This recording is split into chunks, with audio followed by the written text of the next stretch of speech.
Mesdames, Mesdemoiselles et Messieurs, bonsoir et bienvenue sur la chaîne de la Vraie Liberté, la télévision de notre patrie. Nous sommes aujourd'hui mardi et comme vous le savez, c'est le rendez-vous pour notre émission Ma vie politique. Pour ce soir, nous avons, comme on le dit, un invité de taille. Lui, c'est M. Konan Kwadwo Simeon. Il est candidat à la présidentielle ivoirienne. Il est aussi président de l'initiative pour la paix, un mouvement de la société civile en Côte d'Ivoire. Il est donc pour ce soir notre invité. Tout ce que nous savons de l'homme, c'est ce dont nous voulons vous expliquer. Président, bonsoir. Bonsoir, cher ami. Et merci bien de participer à cette émission avec nous. C'est un honneur pour nous. Monsieur Konan Kwadwo Simeon, si l'on vous demandait de vous présenter, que direz-vous? Je dirais que je m'appelle Konan Kwadwo Simeon, ivoirien. Je suis né dans un petit village dans la sous-préfecture de Toumoudi, Karanko, d'où sortira très bientôt le futur président de la République de Côte d'Ivoire. Je suis de formation commerciale. J'ai 44 ans. Et voilà ce que je peux dire aujourd'hui. Nous savons que notre invité n'est pas un homme politique, il est bien au contraire animateur de la société civile en Côte d'Ivoire, mais bien évidemment, avec les ambitions qu'il a pour la Côte d'Ivoire, nous avons un peu parlé de sa carrière politique, nous avons parlé de ses motivations quant à cette candidature à la présidentielle dont le premier tour, il faut le noter, est prévu pour le 29 novembre 2009. Nous aborderons avec notre invité, bien évidemment, de ses ambitions pour la Côte d'Ivoire, de ses atouts, de son programme qu'il a conçu pour le peuple ivoirien.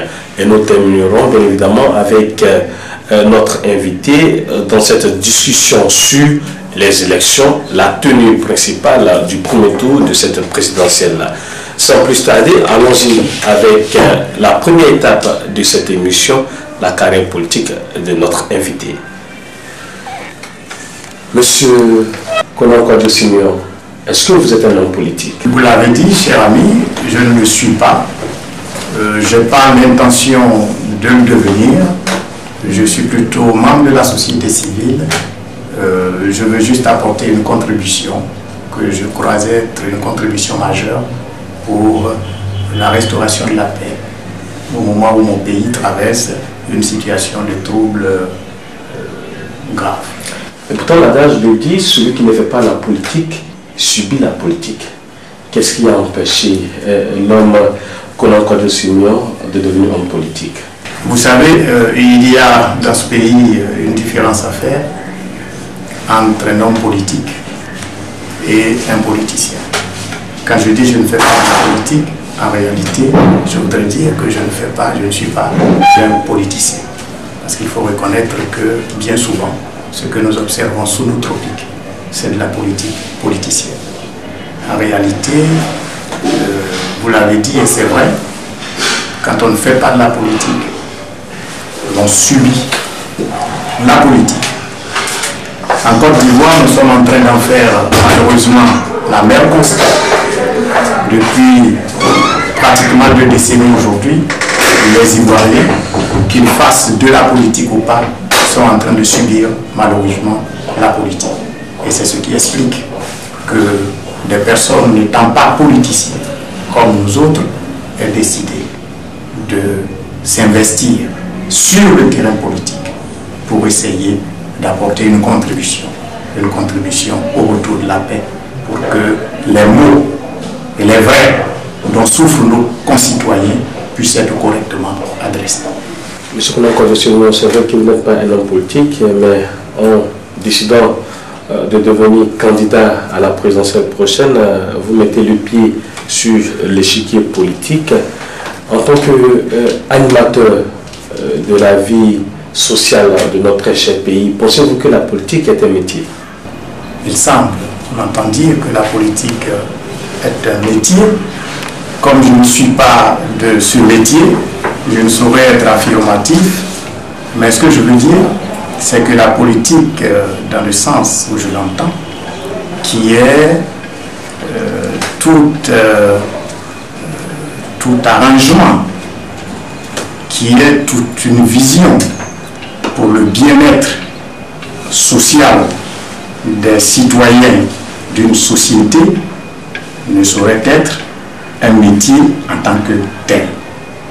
En réalité, et j'ai l'habitude de le dire, je pense que dans le monde, il y a des hommes d'État qui naissent donc hommes d'État, et puis il y a de la politique politicienne que tout le monde veut bien faire pour faire de la politique de développement, pour faire de la politique qui concourt au bien-être, à l'épanouissement des hommes et des femmes d'une société.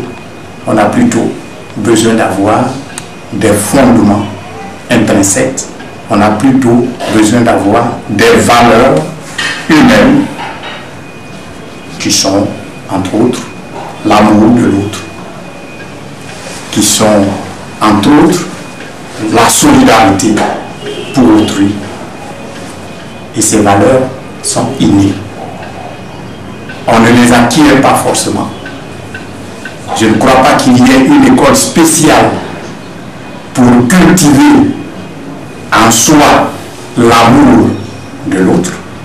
C'est pour ça, je pense que la politique, dans le sens où je la comprends, est plutôt divine, est plutôt d'essence divine. Voilà mon entendement de la question. Et donc, le 25 juillet, de façon publique, vous annoncez votre candidature à la présidentielle prochaine, et cela au cours d'un meeting tenu à la place Figladou de Yopougon. Pourquoi avoir attendu tout ce temps-là pour vous présenter à la face de la nation ivoirienne? Je voudrais d'abord rectifier que la déclaration officielle de notre candidature a été faite plus tôt, le 20 septembre 2008, à la Fondation Félix Houphouët-Boigny de la Recherche de la Paix à Yamoussoukro. Mais 2008, c'est encore récent. C'est bien récent, mais ce que je voudrais vous dire, c'est que entre la déclaration et la préparation pour y arriver, il s'est passé un bon moment. Je veux dire que c'est depuis 9 ans que nous travaillons sur ce projet. Dans le secret. Dans le secret. Qui initialement n'était pas un projet politique. Il reste encore un projet qui n'est pas politique en réalité. C'est un projet de réconciliation nationale. Et cette décision d'en arriver à la candidature a une histoire.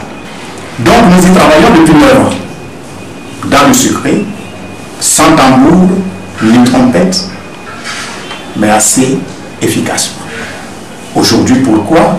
Eh bien parce que il faut reconnaître que depuis tout le temps qu'on annonce des élections en Côte d'Ivoire, il n'y avait véritablement pas de visibilité. Aujourd'hui, avec le développement de la situation, il semble que les choses se décantent progressivement. Il semble qu'il y a une lisibilité nette. Il semble qu'il y a des raisons objectives d'espérer des élections dans les semaines ou mois à venir. Dans ces conditions, il était temps pour nous de porter officiellement à la connaissance de nos concitoyens notre intention de briguer la magistrature suprême pour proposer ce que nous estimons être la recette pour retourner à la paix véritable, pour que nous puissions redémarrer la relance économique et le développement en Côte d'Ivoire. Donc, 9 ans se sont passés. Jusqu'en septembre 2008, vous l'avez dit tantôt, vous avez annoncé officiellement votre candidature à cette présidentielle-là. Mais est-ce que, ou pendant ce moment, est-ce que vous appartenez à un parti politique? Est-ce que vous avez milité au sein d'un parti politique? Vous voyez, quand je dis que je ne suis pas un politicien, je ne le suis pas. Et dans le sens absolu du terme. Je n'ai jamais appartenu à un parti politique. Je n'ai jamais fait de la politique. Vous savez pourquoi? Mais pour une simple raison. Je suis de la génération qui a vu un peu plus clair aux alentours des années 90. Et déjà, à cette époque-là, le malheureux processus qui nous a conduits dans la situation de détresse actuelle avait déjà commencé. Et quand nous voyions la politique telle qu'elle était faite par nos aînés, nous avons dit, si c'est ça la politique, il faut plutôt s'en éloigner. C'est pour cela que je me suis juré de ne jamais faire de la politique.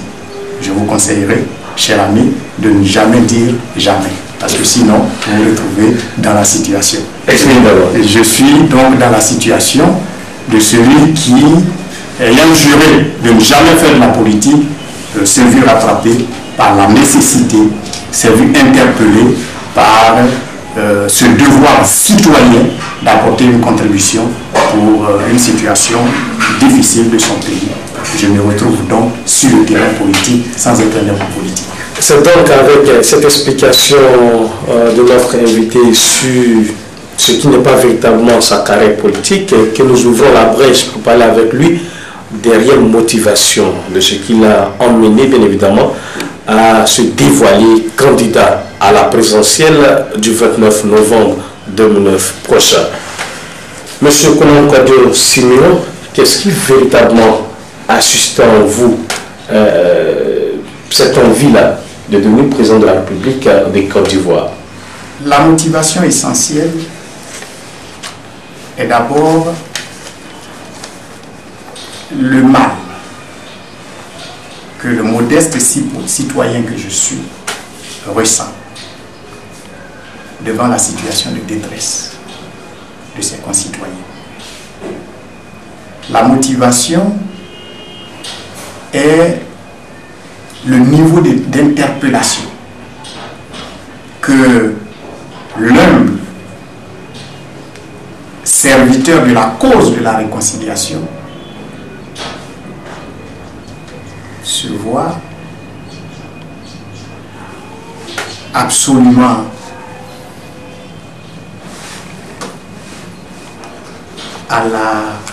comme dans l'obligation, je cherche même, comme dans l'obligation de manifester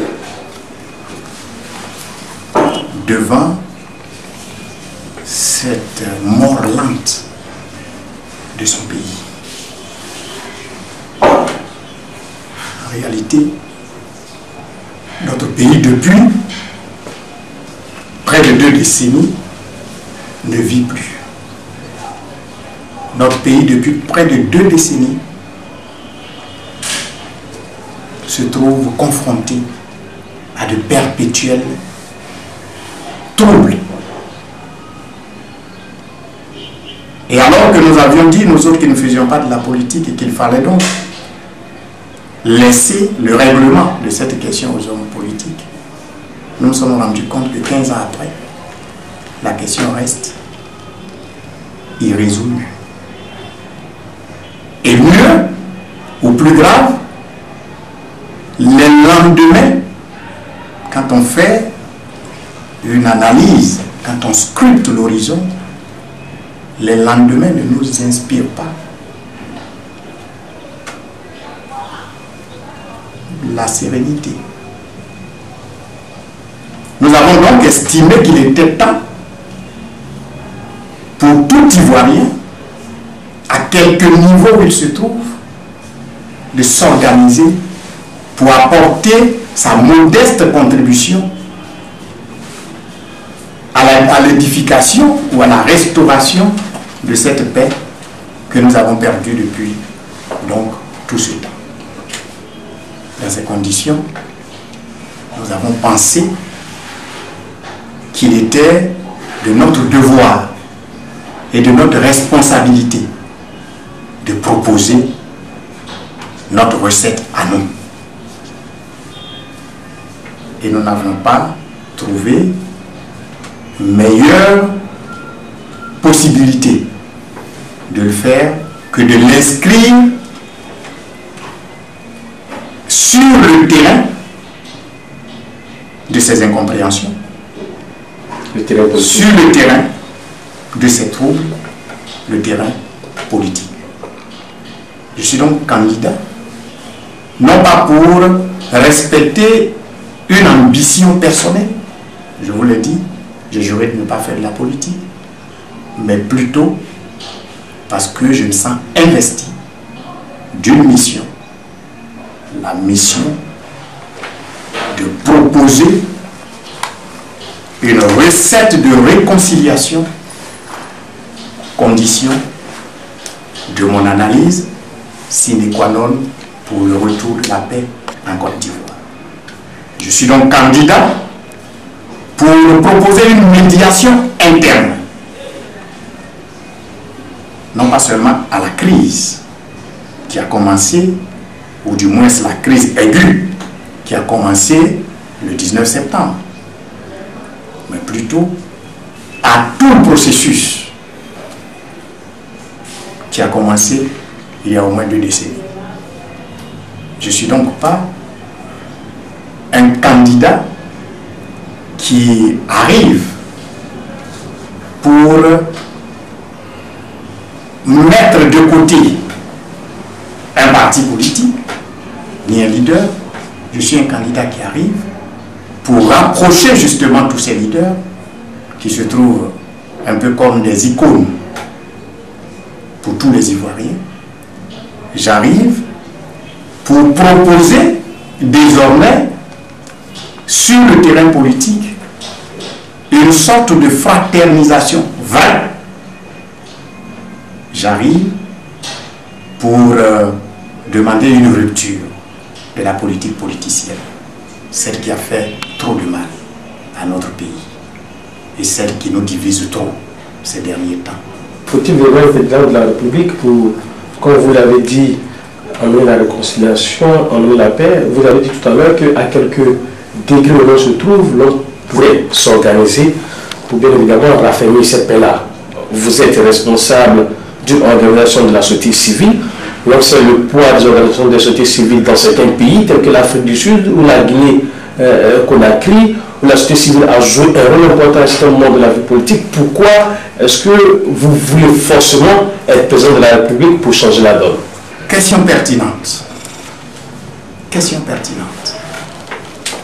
Je venais de vous expliquer que je travaille sur le projet qui me conduit aujourd'hui à la candidature à la présidentielle depuis 9 ans. Et la question aurait pu être, depuis 9 ans, qu'avez-vous fait pour en arriver là? Bien évidemment. Eh bien, depuis 9 ans, nous avons proposé ce que nous estimions être la recette qui nous évite ce que nous avons connu. Depuis 9 ans, il n'y a pas d'autorité politique en Côte d'Ivoire qui n'ait pas eu la visite de nos propositions, soit sous forme de notre personne, ou soit sous forme des documents que nous mettions généreusement à la disposition de la République. Cette initiative qui a commencé le 21 février 2001 avait un seul objectif: engager toute la Côte d'Ivoire dans un processus de réconciliation nationale.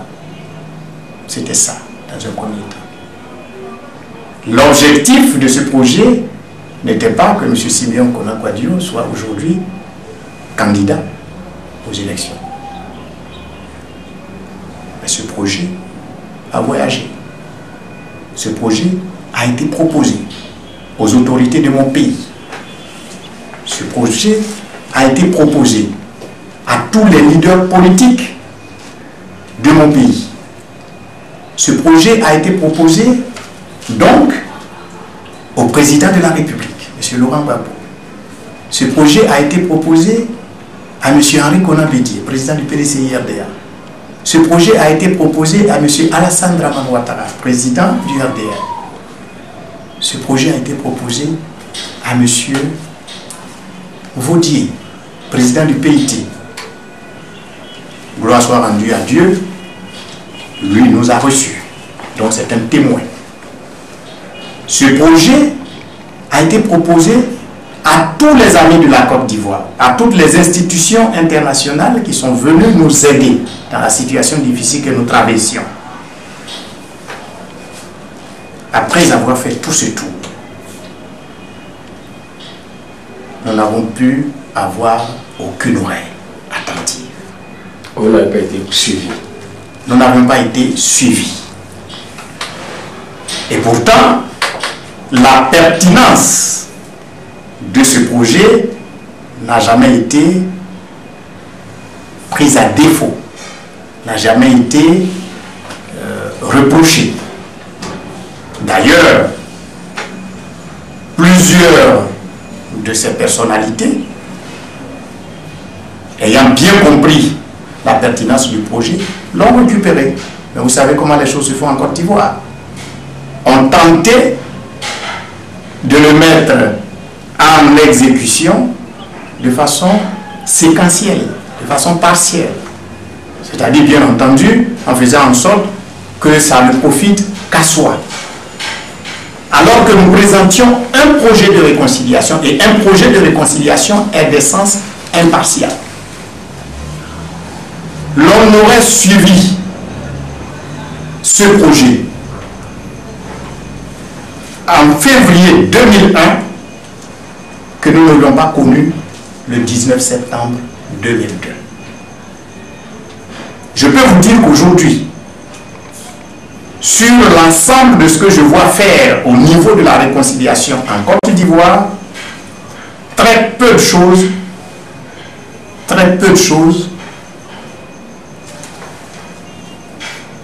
m'échappent. Très peu de choses m'échappent à ce document. Quand aujourd'hui, le ministère de l'économie de la réconciliation nationale engage des comités de pardon, de réconciliation, c'est écrit dans ce document depuis février 2020. Or donc c'était chose à faire, pourquoi ne l'avoir pas fait en ce moment-là? Et tenter de le faire seulement aujourd'hui, après la situation que nous connaissons. Si vous prenez un certain nombre d'éléments qui sous-tendent les projets actuels de réconciliation, tout est écrit dans ce document. Ça n'a pas été suivi. Et aujourd'hui, ce que nous craignions est arrivé. Et nous avons la ferme conviction que aussi longtemps qu'un tel projet de véritable réconciliation nationale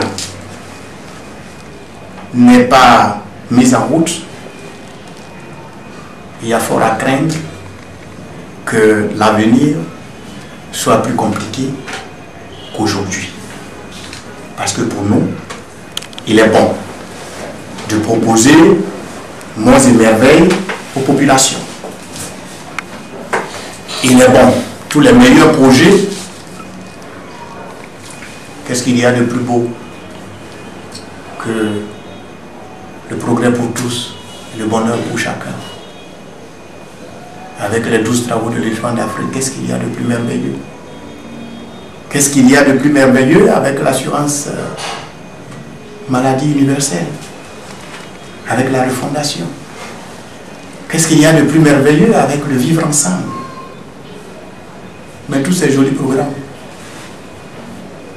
si vous avez comme un obstacle qui se dresse à leur déroulement effectif sur le terrain, je vous dis que vous aurez tous les milliards à distribuer, aucun centime ne bénéficiera à votre peuple. Donc voyez-vous, nous avons tout essayé et nous avons compris que en réalité la réconciliation, projet que nous proposions, je vous signale que ça s'appelait pardon, réconciliation et paix. Nous avions compris que ce projet en réalité ne pouvait pas être mené avec succès par un politicien, par un parti politique. Il fallait donc que nous-mêmes nous prenions en main ce projet, n'étant pas d'un bord politique, que nous proposions ce projet-là à l'exécution et de façon impartiale. Voilà ce qui explique notre décision, en fin de compte. Nous sommes quand même près de 20 millions d'habitants. Et si chacun de nous avait un projet pour la paix, pour la réconciliation, qui n'est pas suivi et puis qui n'est pas apprécié et qui voulait se porter candidat, est-ce qu'il n'y a pas d'autres mécanismes pour amener bien évidemment ces personnes à vous comprendre? Parce que vous êtes responsable d'organisation de la société civile, c'est-à-dire que vous avez un nombre de moyens pour mener diverses activités assez concrètes pour appeler à cette paix-là. Pourquoi forcément être, comme je l'ai dit, mettre le pied dans la politique, vous mettre en exergue et en pratique votre programme? Vous savez, un projet de réconciliation nationale est un projet d'envergure nationale. Donc. Et dans un pays qui se veut un pays de droit, la volonté politique appartient aux autorités. La volonté donc d'impulser un projet d'envergure, un projet qui concerne tous les Ivoiriens. En l'occurrence, cette décision appartient à la volonté politique. Donc, à celui qui est détenteur de la légitimité et du pouvoir que le peuple a bien voulu confier. Siméon Bonadio, avec toute sa bonne volonté, avec toutes les aides qu'il aurait pu avoir de tous les amis de la Côte d'Ivoire, n'aurait pu que faire très peu par rapport à ce qui est nécessaire de faire pour la Côte d'Ivoire. La réconciliation nationale, chers amis, est un enjeu majeur.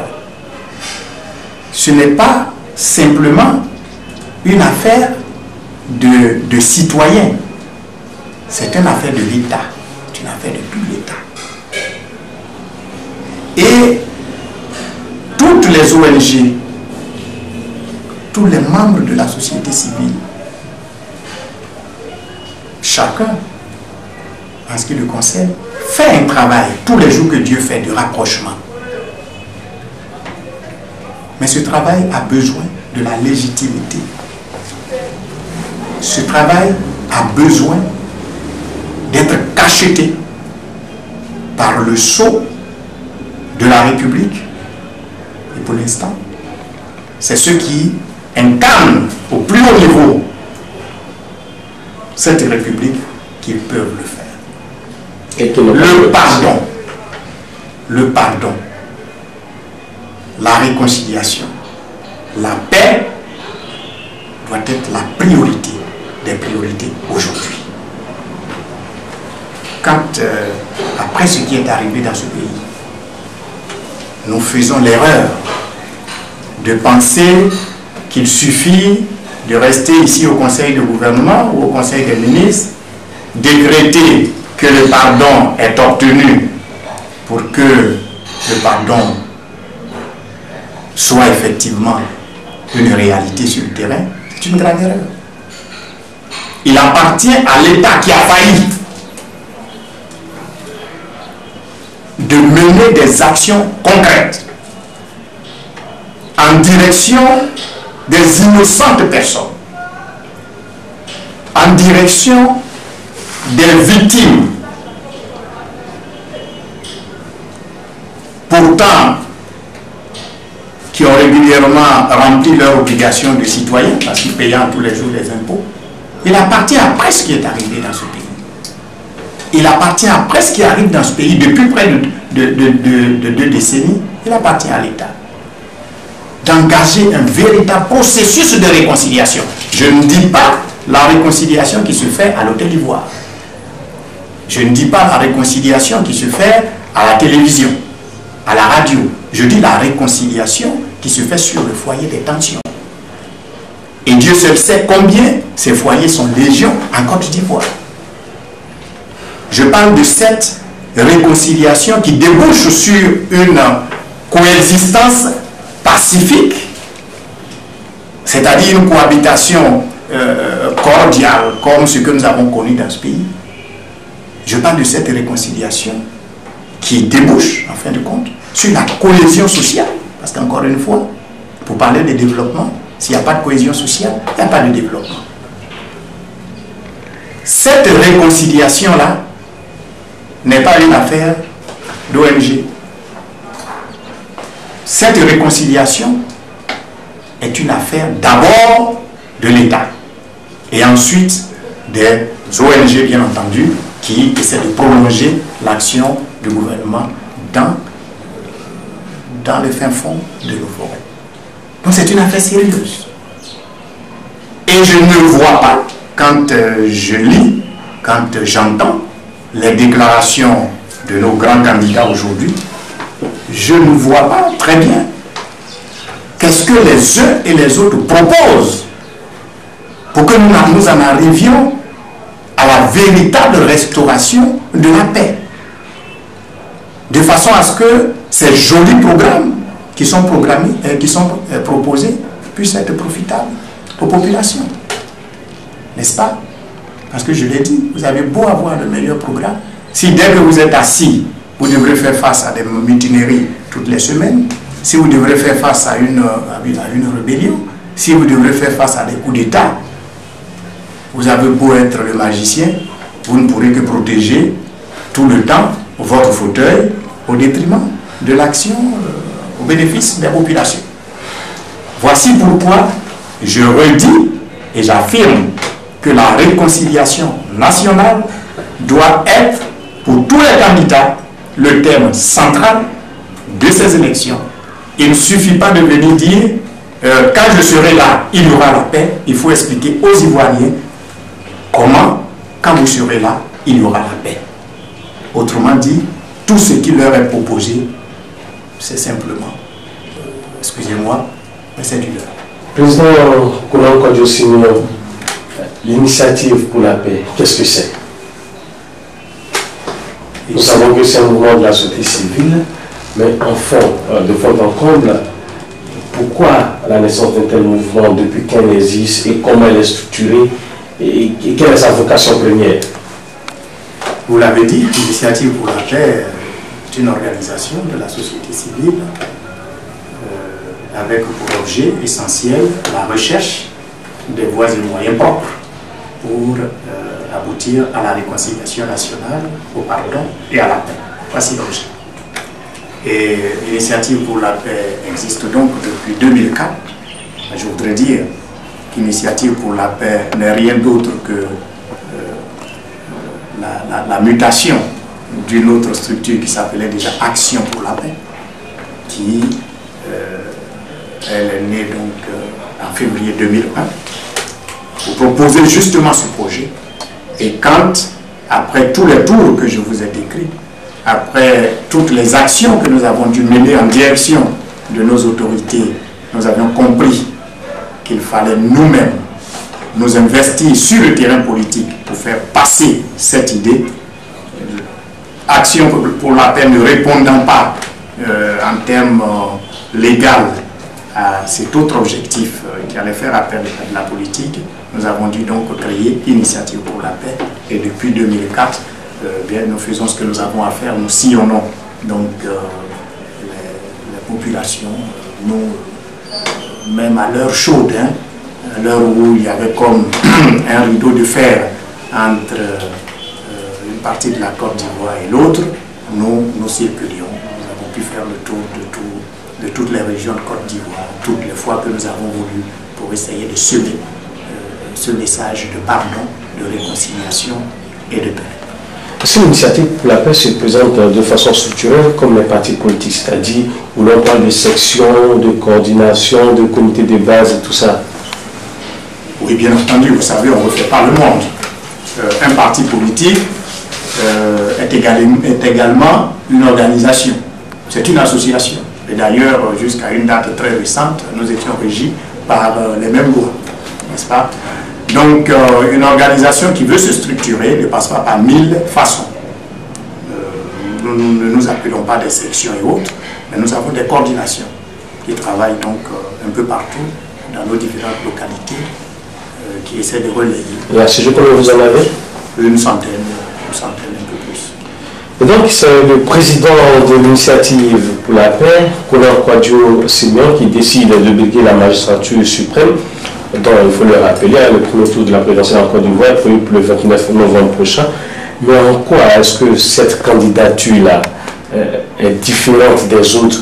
En quoi est-ce que le candidat Simeon, demain, sera celui-là même qui va apporter plus d'épanouissement aux Ivoiriens? Parce que vous l'avez dit, il ne suffit pas de promettre, mais il faut pouvoir, bien évidemment, assurer l'endemain aux Ivoiriens. En quoi est-ce que vous êtes différent des autres candidats? Rectifier encore une chose. Je suis président du mouvement Initiative pour la paix. Je suis candidat aux élections présidentielles. Mais je ne suis pas candidat d'Initiative pour la paix. Vous le savez bien, l'Initiative pour la paix n'étant pas de parti politique n'est pas habilité légalement à proposer un candidat. L'Initiative pour la paix soutient la candidature de Simeon Konan Kwadjo, qui lui est candidat indépendant. Mais je voudrais également ajouter que je suis également président de la conférence des présidents de la plateforme de la société civile pour sauver la Côte d'Ivoire. C'est cette plateforme-là qui nous a investis. Qui comprend combien d'organisations? Qui comprend à ce jour à peu près 200 organisations de la société civile qui a bien voulu nous investir le 20 septembre 2008 à Yamoussoukro. C'est donc cette plateforme-là, qui n'est pas non plus un parti politique, qui soutient notre candidature. Et vous dites, qu'est-ce qui vous différencie en quelque sorte? Qu'est-ce qui est nouveau dans ce que nous proposons? Ce qui est nouveau dans ce que nous proposons, c'est déjà le fait que quelqu'un qui n'a jamais fait de la politique, quelqu'un qui n'appartient à aucun parti politique, devant la nécessité de l'impartialité et d'une certaine neutralité pour régler les problèmes, décide de s'offrir en médiateur pour régler la situation.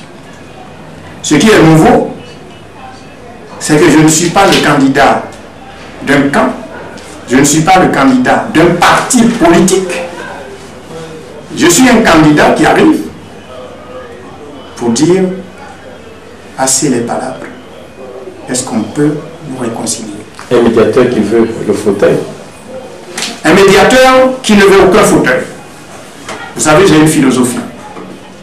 Et c'est là aussi une nouveauté. Les autres disent que le fauteuil présidentiel, c'est un fauteuil pour un et non pour deux. Moi, je propose que ce fauteuil présidentiel-là soit pour tous. Voyez-vous? Parce que pour moi, le fauteuil présidentiel, c'est un banc. Et c'est parce qu'on a trop souvent pensé que le fauteuil présidentiel est l'affaire d'une personne qu'à la fin, on débouche sur le dictateur. Parce que c'est lui. Il est sur le fauteuil, les autres sont sur les bancs. Moi, je vais transformer ce fauteuil en banc. Parce que c'est une nouveauté. Parce que je suis candidat dans l'intérêt de Laurent Gbagbo. Je suis candidat dans l'intérêt du président Henri Konan Bédié. Je suis candidat dans l'intérêt d'Alassane Ouattara. Je n'ai pas de parti politique. Quand je gagne les élections demain, parce que je vais les gagner, je gouverne avec le FPI, avec le PDCI, avec le RDR. Ce qui est nouveau dans ce que je propose, c'est de dire, demain, quand le FPI, ou disons quand le PDCI gagne les élections, qu'est-ce qui se passe? Quelle est la première décision? Je regarde tout droit dans votre caméra et je dis la première décision, c'est de virer tous les responsables actuels, parce que chacun gouverne avec ses hommes. Je dis, puisque nous voulons proposer la réconciliation, ne faisons pas ça. Sinon, nous ne sommes pas en train de nous réconcilier. Donc, je suis un neutre. Cherchez parmi tous les candidats qui se sont présentés jusqu'à aujourd'hui.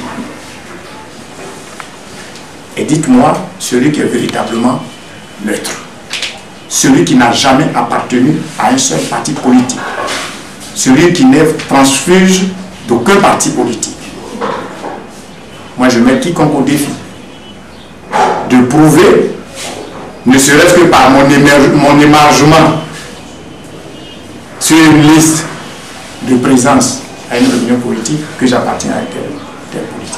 Donc c'est déjà ça. Ensuite, c'est ce que je propose. Vous voyez, je resterai sur votre plateau jusqu'au lendemain. Vous ne me surprendrez jamais en train d'invectiver ni le président Laurent Gbagbo, ni le président Alassane Ouattara, ni le président Henri Konan Bédié. Jamais. Vous m'entendrez juste dire des vérités, mais avec toute la courtoisie et l'amour. Ce qui est nouveau, suivez mes déclarations, suivez mes meetings. Je rends hommage à M. Laurent Gbagbo, à M. Alassane Ouattara et à M. Henri Konan Bédié pour leur contribution majeure à la construction de cette nation. Pour ce que les uns et les autres ont été pour la Côte d'Ivoire et pour ce qu'ils demeurent pour la Côte d'Ivoire. Ce qui est nouveau, c'est la nouvelle culture que j'apporte dans le champ politique ivoirien. Cette culture de l'amour, cette culture de la fraternisation. Il faut qu'on en revienne à là. Cette culture de la vérité. Et en plus, ce qui est nouveau, c'est que moi je ne viens pas pour les riches dans le pays. Qu'ils m'en excusent, de toute façon ils sont déjà riches. Et de toute façon ils ne sont pas très nombreux. Ce qui est nouveau, c'est que moi j'arrive et je veux m'adresser presque exclusivement aux problèmes des pauvres. Parce que je parle du principe que nous sommes dans un pays qui n'est pas pauvre. Et la Côte d'Ivoire n'est pas pauvre. La Côte d'Ivoire est un pays riche. Nous ne pouvons pas être dans un pays riche et accepter qu'il y ait officiellement plus de 50% de pauvres. La nouveauté réside dans ma proposition d'adresser donc les problèmes, parce que les vrais problèmes dont nous souffrons, chers amis, sont lesquels? Si vous posez la question aux Ivoiriens aujourd'hui, ils vous diront quoi? L'Ivoirien vous dira, nous avons fait. Les Ivoiriens vous diront, nous sommes malades, nous n'arrivons pas à nous soigner.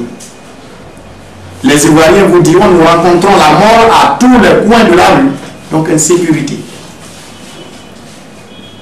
Moi je dis, en arrivant, sans faire de promesses, je dis le prochain président de la République qui arrive, si au bout de 6 mois, l'Ivoirien ne sent pas un changement qualitatif dans son assiette, il a échoué. Et c'est pour ça qu'au lieu, ou pendant que les autres proposent un financement partant de la tête, moi je viens, nouveauté, je dis moi je vais investir à partir de la base. Je dis quand j'arrive, j'identifie que les pauvres se trouvent pour la plupart aujourd'hui dans nos villages. On en a près de 12 000. En arrivant, ne me faites pas des projets pour dire, bon, on va investir tel nombre de milliards en espérant que ça va atteindre la base. Moi, je vais commencer par la base. Parce que je veux en arrivant qu'au bout de 4, 5, 6 mois, les Ivoiriens aient à manger. Et nous avons un projet bien ficelé, un projet testé pour cela. Voici quelques nouveautés, mais nous mettrons tout le temps sur votre plateau à les énumérer. À présent donc avec notre invité, le président de l'initiative pour la paix, j'ai nommé M. Konan Simeon, abordant de la question de ses ambitions pour la Côte d'Ivoire. Monsieur le Président, vous avez dit tantôt que vous avez un vaste programme pour les Ivoiriens. Vous comptez commencer vos investissements, si une fois élus, à partir de la base pour monter, pour aller vers le sommet.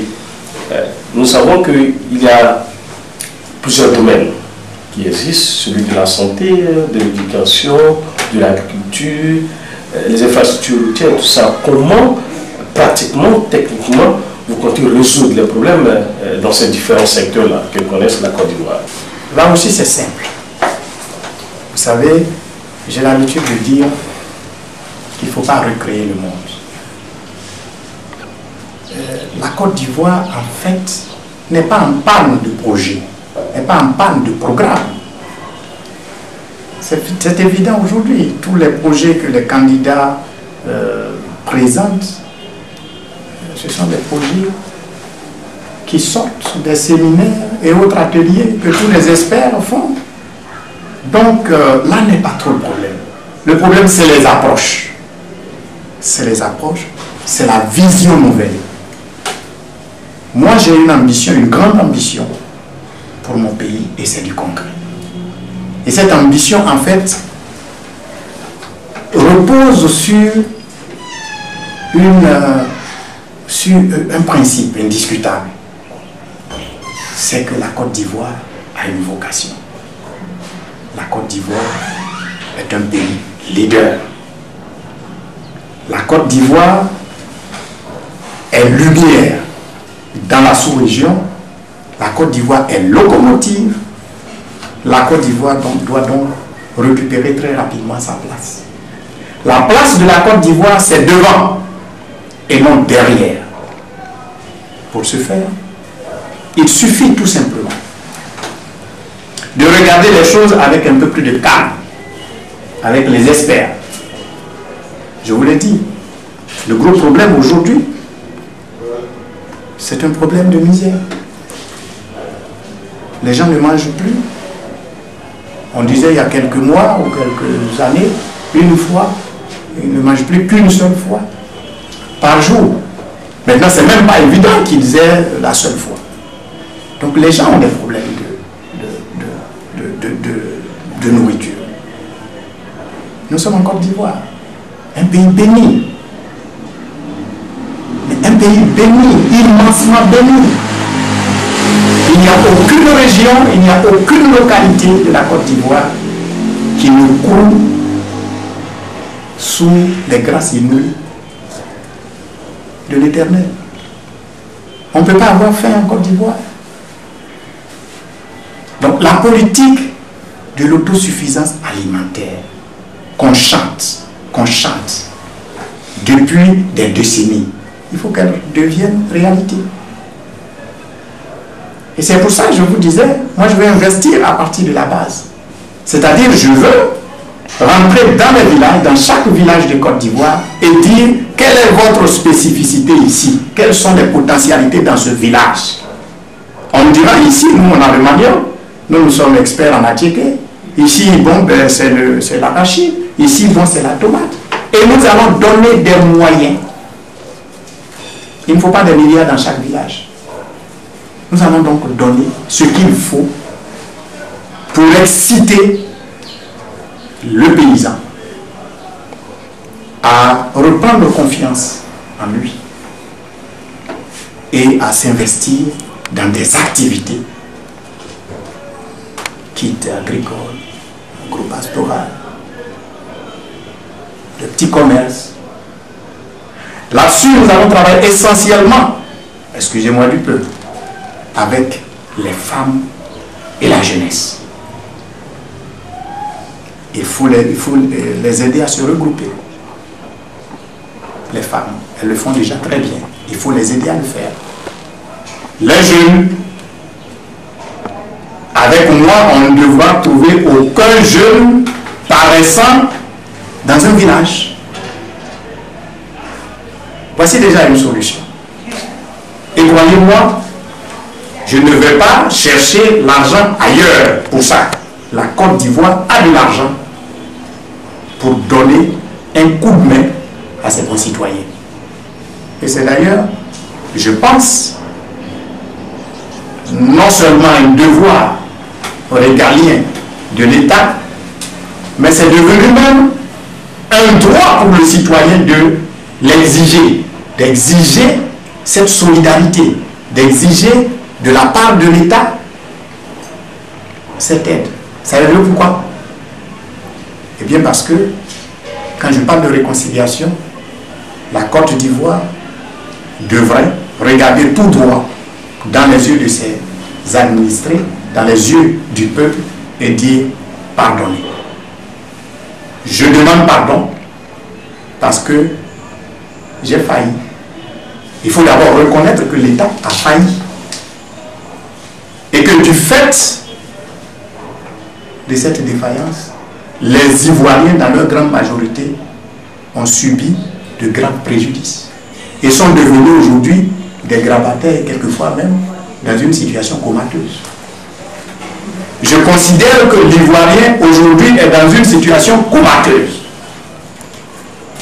Et le bon docteur, le bon médecin qui arrive devant cette situation comateuse, d'après moi, je ne suis pas médecin, mais d'après moi, avant de commencer à prescrire tous les examens exploratoires du futur, doit poser de façon urgente un traitement, une thérapie de choc, ne serait-ce que pour maintenir ce mouvement qui ne s'enfonce pas davantage. C'est cela. C'est comme ça que j'illustre la chose. Si aujourd'hui, nous nous en tenons au grand programme de restructuration, le paysan, mon oncle au village, ma tante au village, au fin fond de la forêt, aura le temps de trépasser avant que les effets ne l'atteignent. Aujourd'hui, si vous remettez 15 000 francs à un paysan, vous sauvez sa saison. Des situations sont concrètes au village, dans nos forêts. Donc voilà comment je compte régler, dès mon accession au pouvoir, la question de la faim.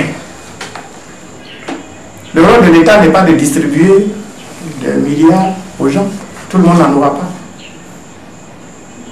Et les Ivoiriens, je ne crois pas que c'est ce qu'ils demandent. Les Ivoiriens demandent qu'on leur restitue les conditions de sérénité, de paix, pour qu'ils puissent eux-mêmes se créer leur richesse, comme ils l'ont toujours fait. Mais là, nous les avons mis dans une situation où si nous ne les excitons pas, ils ne peuvent pas bouger. Il faut les aider. Et la Côte d'Ivoire a des moyens pour le faire de façon exceptionnelle. Je ne suis pas en train de dire que l'État providentiel est de retour. Non. Mais cela participe de la fonction de solidarité et d'assistance de l'État. J'affirmerai cette fonction et je ferai en sorte que dans les 6 mois, je le dis, le changement soit manifeste au niveau de l'assiette de chaque Ivoirien. Ça, c'est au niveau de la... Et le reste va se faire avec les experts. Le reste va se faire avec les experts. La santé. Oh, nous avons tous les programmes ici. Quelquefois, les programmes nous arrivent d'ailleurs. On ne va pas recréer le monde. Mais, d'après moi, il y a une question sur laquelle on pourrait rapidement trouver des solutions. Les grandes pandémies, le sida, oui, je m'inscrirai dans ce qui se fait, qui n'est pas aussi mauvais. Parce qu'il ne faut pas refaire le monde. Quand c'est bon, il faut dire on y va. Mais quelque chose, une maladie comme le palu, je trouve qu'on n'y fait pas beaucoup attention. Parce que le palu, c'est quoi? Je ne suis pas médecin encore une fois. Mais le palu, c'est quoi? C'est les moustiques. Et les moustiques, c'est quoi? Ben, c'est l'eau qu'on verse là, devant la porte. Donc, de ce point de vue, ma politique de santé va s'articuler fondamentalement sur la prévention. Parce qu'on n'aura pas assez d'argent pour soigner tout le monde gratuitement. Parce la santé a malheureusement un coût. Mais on peut prévenir. On va faire beaucoup de campagnes de sensibilisation. Il faut curer nos carnivores. Quand je serai président, on trouvera dans la semaine un jour où on va faire du nettoyage public. Nous allons faire du nettoyage public. Si c'est samedi, eh bien ça sera samedi matin, tout le monde devra se mettre en culotte, en jean, on va curer les carnivores, tout le monde. Il faut faire du nettoyage, il faut que les coins soient salubres. Nous pouvons le faire. Beaucoup de sensibilisation. Quelquefois on meurt simplement pour quelques dispositions simples qu'on ne prend pas. En tout cas, j'investirai beaucoup dans la sensibilisation, en tout cas dans la prévention. En plus, mon ambition pour faire de la Côte d'Ivoire un pays leader, c'est de faire en sorte que la mécanisation dont on a aussi tant parlé devienne une réalité. C'est le président Houphouët-Boigny qui a commencé à parler de ça. Ça fait déjà 30 ans. Tous les successeurs en parlent. Mais jamais on a encore commencé à faire. Je veux faire de cette mécanisation une réalité en Côte d'Ivoire. Et c'est possible. C'est possible. La mécanisation va permettre le bon état des routes aussi. Oui, bien entendu. C'est une autre chose. Il s'agit des routes. Je suis à la production. C'est-à-dire, je suis en train d'expliquer qu'il est bien gentil de dire aux jeunes, faites un retour à la terre. Ils font un retour à la terre avec quoi? Avec les tabacs, avec la machine? Non. Houphouët-Boigny nous a promis il y a 30 ans qu'en ce moment précis de l'histoire de la Côte d'Ivoire, le jeune Ivoirien serait fier de retourner à la terre parce que dans sa machine, dans son tracteur ou en train de travailler. C'est une promesse que le président Houphouët-Boigny, au nom de la Côte d'Ivoire, a faite à la jeunesse de ce pays. J'arrive pour accomplir cette promesse. Première chose. Deuxième chose, puisqu'ainsi nous allons produire, et je vous l'ai dit, la Côte d'Ivoire est un pays béni. Tout pousse en Côte d'Ivoire, partout et à tout moment. Donc nous allons produire. Si nous produisons, il serait dommage de vendre ainsi, sans valeur ajoutée. C'est pour ça que j'ai l'ambition, et c'est possible, de créer des pôles de développement. C'est-à-dire dans chaque région, une usine au moins. C'est possible. Avec l'État ou des investissements privés, c'est possible. Nous avons 19 régions. Il faut que dans chaque région, il y ait un pôle de développement. Un pôle de développement qui exploite les potentialités, les richesses de la région.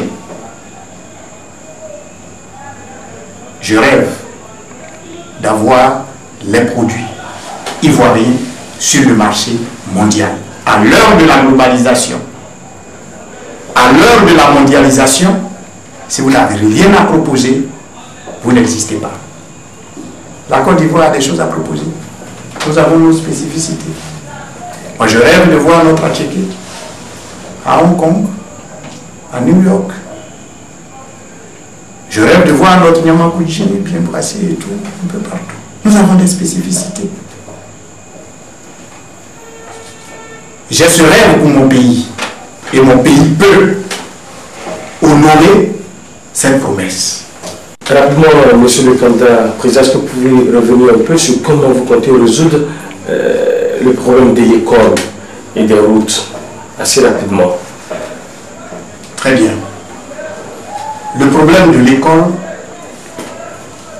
est une question centrale. une question centrale qui ne peut se résoudre qu'avec les élèves et étudiants eux-mêmes. Je suis jeune et je le dis.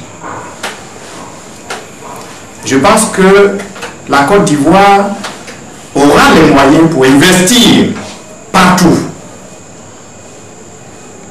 Mais si nous n'expliquons pas à notre jeunesse, si nous n'expliquons pas aux apprenants qu'avant tout, c'est leur formation, qu'avant tout, c'est leur propre éducation, nous aurons toujours des problèmes. J'estime qu'il y a un effort à faire au niveau de l'État. Et je pense que la Côte d'Ivoire a les moyens de le faire. Notamment, je pense qu'il est devenu inacceptable que la Côte d'Ivoire n'ait qu'une seule université en réalité. Je pense que la Côte d'Ivoire a de l'argent pour faire de la décentralisation à ce niveau. Et je pense qu'il faut également faire appel au secteur privé pour investir comme il se doit dans l'éducation. Et je compte le faire avec le secteur privé. Je compte passer un partenariat avec le secteur privé pour faire en sorte que le secteur privé aide non seulement à construire des établissements, à construire des universités, mais à garantir des emplois. Pour faire en sorte que le secteur privé finance des études, finance des bourses. C'est possible. Et ça se fait. Quand nous aurons ramené le contexte idéal pour faire des affaires en Côte d'Ivoire, quand nous aurons pu ramener la confiance des investisseurs, à l'heure de la reconstruction de notre pays, il y a aussi quelques doléances, entre guillemets, je voudrais dire des efforts à demander aussi aux investisseurs qui arrivent. Parce que je sais ce que vaut mon pays. Donc, l'État à lui seul, ça va être toujours difficile.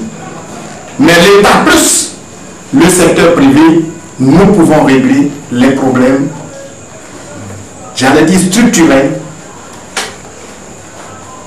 concernant l'école. Ça, c'est un premier niveau. Un deuxième niveau, c'est la formation même, c'est le contenu de ce qui est enseigné. De ce point de vue-là, je pense qu'il faut arrêter de former pour former. En d'autres termes, il faut arrêter de former pour déverser à la rue. Moi, je veux insister sur la formation qualifiante. Moi, je veux insister sur le fait qu'à chaque palier, à chaque niveau de cursus, les déperditions ne soient plus des déperditions, mais celui qui sort à un certain niveau puisse avoir une sorte de passerelle, avoir une formation qualifiante pour commencer à faire quelque chose, même si c'est au niveau élémentaire. Les experts y travaillent, et là-dessus j'ai bon espoir que nous pourrions proposer, en retouchant ce qui existe, quelque chose qui soit en rapport, quelque chose qui soit pas trop en déphasage avec ce qu'offre notre marché. De qui avons-nous besoin aujourd'hui? Nous formons cette personne. Quel est le créneau qui n'offre plus assez de boulot? Nous n'orientons pas assez dans c'est simple. Voilà ce que je vois. Deuxième niveau. Le troisième niveau. Je dis, quand tous ces efforts sont faits, il y a l'effort qui appartient à l'étudiant. Il y a l'effort qui appartient à l'élève. Aujourd'hui, franchement, il faut reconnaître que de ce point de vue, il y a du travail à faire. L'école, c'est pour la formation et l'éducation de l'élite de demain, de l'Ivoirien de demain, de ceux pour qui on dit que l'avenir appartient. Ce n'est pas un lieu pour faire de la politique politicienne. On devrait pouvoir faire aussi au niveau de l'école une cure de dépolitisation. Parce que nos jeunes frères font beaucoup plus de politique à l'école que leur propre formation. Il ne faut pas confondre le syndicalisme, c'est-à-dire la défense des intérêts des élèves et étudiants, avec la politique politicienne. Parce que le résultat, c'est les affrontements entre les étudiants eux-mêmes. Le résultat, c'est les grèves illimitées. Et à l'arrivée, nous nous retrouvons dans une situation où la formation est au rabais. Où on sort avec des diplômes, mais qui ne correspondent pas, excusez-moi, à grand chose. Comment peut-il en être autrement? Si alors qu'il est programmé 9 mois pour un programme, en réalité, on ne fait que 3 ou 4 mois de cours. Je veux dépolitiser l'école. Je veux faire une cure et expliquer aux Ivoiriens que l'école c'est d'abord pour se former. En leur expliquant que les aînés, ceux qui aujourd'hui introduisent de façon grossière la politique à l'école, ces aînés-là, eux, ont été formés et très bien formés. À leur tour, qu'est-ce qu'ils ont restitué à cette jeunesse actuelle? Donc voici les 3 niveaux d'intervention pour ce qui concerne l'école. Les routes, c'est un désastre. C'est un désastre. Nous avions, et nous nous engueullions, nous avions un des plus merveilleux réseaux routiers de l'Afrique. Je ne sais pas ce qu'il en reste. Voyez-vous à quel point la politique a fait du mal à la Côte d'Ivoire. Voyez-vous à quel point les guerres entre les leaders politiques nous ont fait du mal. Parce que depuis 20 ans, cher ami,